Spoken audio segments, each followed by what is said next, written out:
Assalamualaikum warahmatullahi wabarakatuh. Perkenalkan, nama saya Habibul Mustafa Hamami, kelas F, Prodi PJKR. Di sini saya akan menerangkan tentang sejarah perkembangan olahraga pada zaman penjajahan dan kemerdekaan. Sejarah perkembangan olahraga pada zaman penjajahan, ketika bangsa Belanda untuk pertama kalinya menanamkan kekuasaannya di Indonesia. Sejak saat itulah perkembangan bangsa Indonesia hampir dalam semua aspek kehidupan dipengaruhi oleh bangsa Belanda. Demikian juga perkembangan dalam aspek olahragaan.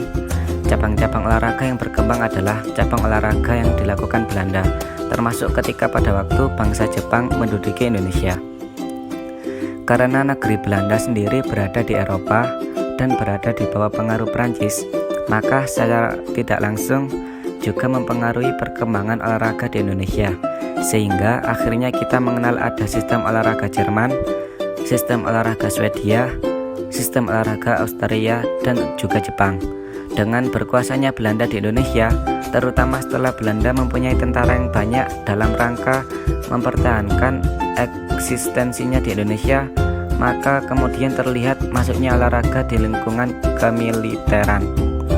Meskipun olahraga sendiri sejak zaman Mesir kuno dan Yunani kuno sudah mulai menonjol, namun perkembangan di Eropa baru tampak sekitar abad pertengahan, yang juga kemudian menyebar dan berkembang di negeri Belanda, kemudian dibawa pulau masuk ke Indonesia. Sistem olahraga Jerman. Perkembangan olahraga secara formal pada masa penjajahan diawali ketika pada permulaan abad ke-19.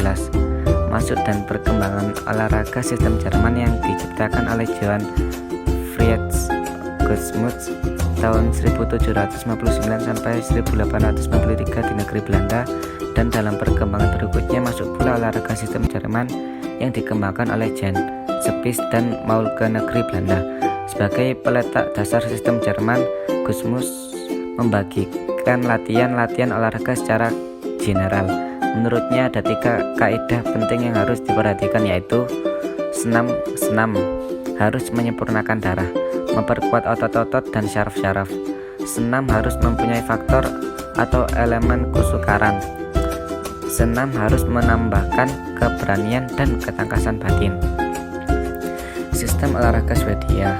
Ketika VOC bangkrut pada tahun 1799 Masehi, pemerintahan Belanda mengambil alih semua kekayaan dan kekuasaannya. Selanjutnya antara tahun 1811 sampai 1816 Masehi, selama peperangan Napoleon, pemerintah Belanda jatuh ke tangan Prancis, dan kondisi ini menyebabkan Indonesia jatuh pula ke tangan Inggris.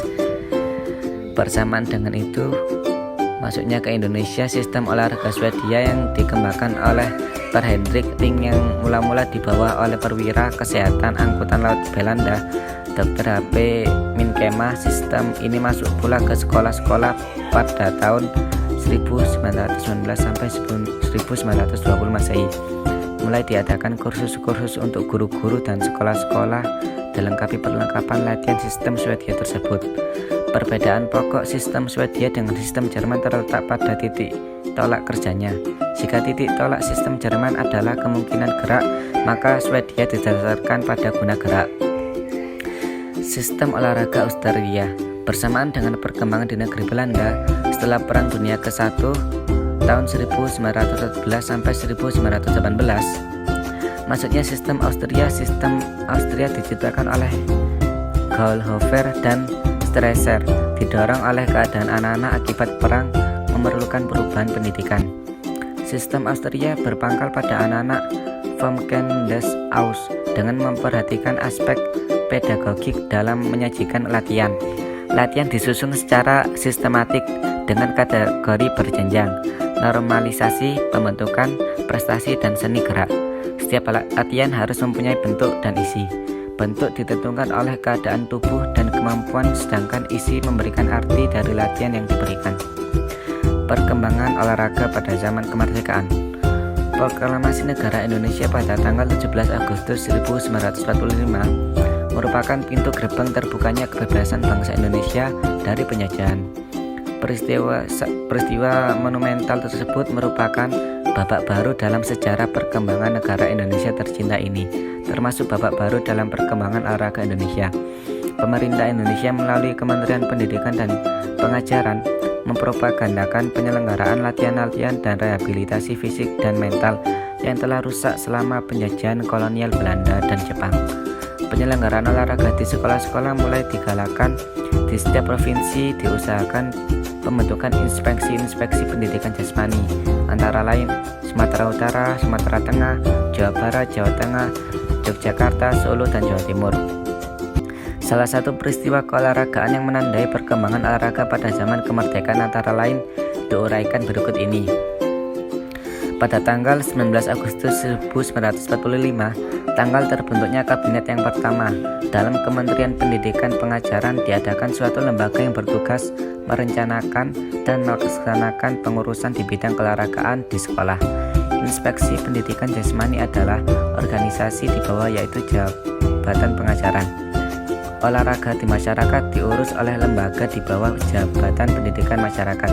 Kementerian Pendidikan dan Pengajaran dalam melaksanakan tugasnya di bidang pembinaan dan pengembangan fisik antara lain melakukan penyelenggaraan latihan-latihan di kalangan pemuda Indonesia untuk mencapai dan memperoleh kondisi badan yang prima, juga persiapan memasuki angkatan perang yang pada waktu itu sangat diperlukan, mengusahakan rehabilitasi fisik dan mental bangsa Indonesia agar dapat berperan serta dalam forum internasional. Mungkin hanya ini presentasi yang bisa saya ucapkan tentang perkembangan olahraga pada zaman penjajahan dan pada zaman kemerdekaan. Terima kasih. Wassalamualaikum warahmatullahi wabarakatuh.